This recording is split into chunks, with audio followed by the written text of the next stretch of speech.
현대의 성교육은 남녀의 신체에는 어떤 차이가 있는지 알려주는 것뿐만 아니라 성에 대한 올바른 가치관을 심어주거나 피임하는 법을 가르치는 등 여러 가지로 세부적인 것들까지 모두 알려주지만 조선시대의 성교육은 어떻게 하면 아이를 가질 수 있는지에 대해 초점이 맞춰져 있었다고 합니다. 때문에 어떤 식으로 뜨밤을 보내야 부부관계가 좋아지고 어떤 날에 많이 해야 아이가 잘 생기는지에 대한 교육을 주로 받았다고 하는데요. 남녀가 구분된 신분제 사회였던 조선에서는 성별이나 지위계층마다 어떻게 뜨밤을 보내야 하는지 공부하는 방법이 달랐다고 하죠. 그럼 지금부터 조선시대에는 계층별로 어떤 성교육을 받았는지 자세히 알아보겠습니다.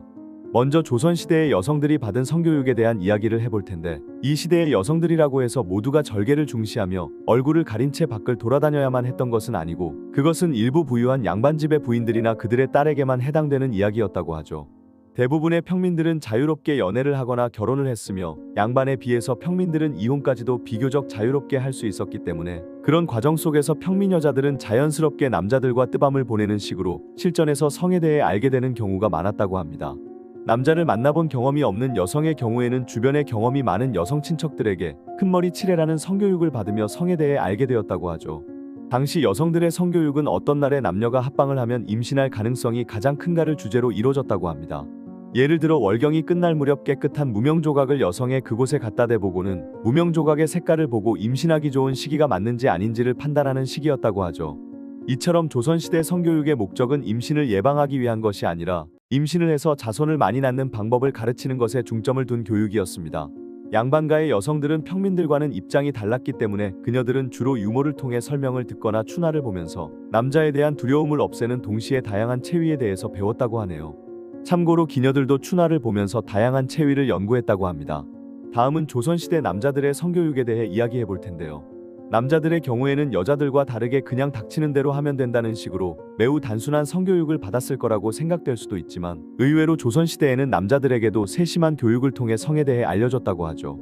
남자들은 조선시대의 교육기관이었던 서당에서 천자문뿐만 아니라 보정이라는 책을 통해 남자와 여자가 하는 성관계라는 것이 있다는 걸 알게 되었고, 절제된 성생활을 하는 것이 중요하다는 것 또한 배웠다고 합니다.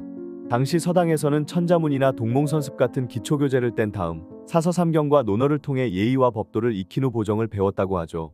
보정에서는 남녀가 뜨밤을 보낼 때 어떻게 해야 하며 어느 정도의 간격으로 성생활을 하는 것이 적절한지에 대해서도 나와 있었는데, 20대는 3, 4일에 한 번, 30대는 8일에서 10일에 한 번 정도가 적당하다고 가르쳤습니다. 또한 어느 정도 나이가 차면서 혼인을 할 시기가 되면 결혼을 한 친척들이 여성의 신체 특징과 뜨밤을 보내는 방법, 그리고 여태까지 자신들이 알게 된 모든 체위와 여성을 기쁘게 하는 방법들까지 모두 전수를 해줬다고 하는데요. 지금과 달리 조선시대에는 남녀가 평균 15세에서 16세의 나이에 혼인을 했기 때문에 일찍부터 성관계를 하는 법에 대해 교육을 받는 경우가 많았다고 하죠.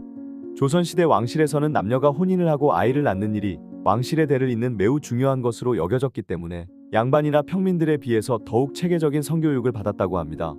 보통 왕족들은 나이가 15살이 되면 미리 날짜를 정해두고 교육을 받았는데, 세자의 경우에는 성경험이 풍부하거나 지식이 많은 궁녀를 통해 교육을 받았으며, 세자비는 아주 은밀한 장소에서 유모나 몸종을 통해 교육을 받았다고 하네요.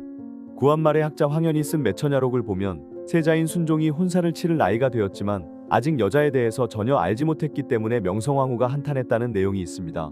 하루는 명성황후가 궁녀에게 부탁해서 세자에게 여자와 뜨밤을 보내는 법을 가르쳐주도록 하고는 자신은 문 밖에서 기다리다가 큰 소리로 되느냐 안 되느냐 라고 물었다고 하죠. 얼마 후 궁녀가 안 되옵니다 라고 대답하자 한숨을 푹푹 쉬다 가슴을 치며 자리에서 일어섰다고 합니다. 순종이 혼인을 했을 때의 나이가 9살이었으니 왕실에서는 이미 8살이나 9살이 되면 성교육을 시작했음을 알 수 있죠. 왜냐하면 당시 왕의 가장 큰 덕목 중 하나가 후사를 많이 둬서 왕실을 번성하게 만드는 것이었기 때문이라고 합니다. 옆나라 일본의 성교육에 대해서도 잠시 알아볼까요?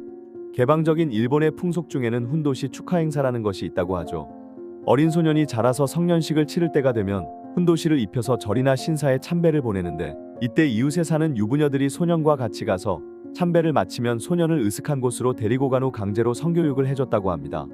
이때 유부녀들은 여러 명이 소년을 붙잡은 후 강제로 애무를 하는 방법부터 체위에 이르기까지 다양한 성지식을 전수해줬다고 하네요. 몇몇 지방에서는 마을의 과부들이 소년들을 몇 명씩 맡아 성교육을 담당하기도 했는데, 이들에게 부모라는 뜻을 가진 단어인 오야를 붙여 훈도시 오야라고 불렀죠. 이러한 풍습은 서로에게 도움이 되었다고 합니다. 과부들에게는 남편을 잃은 후 쌓인 불만을 풀 수 있는 기회가 되었고, 아직 성에 대해 알지 못하는 소년들에게는 실질적인 교육이 되었다고 하죠.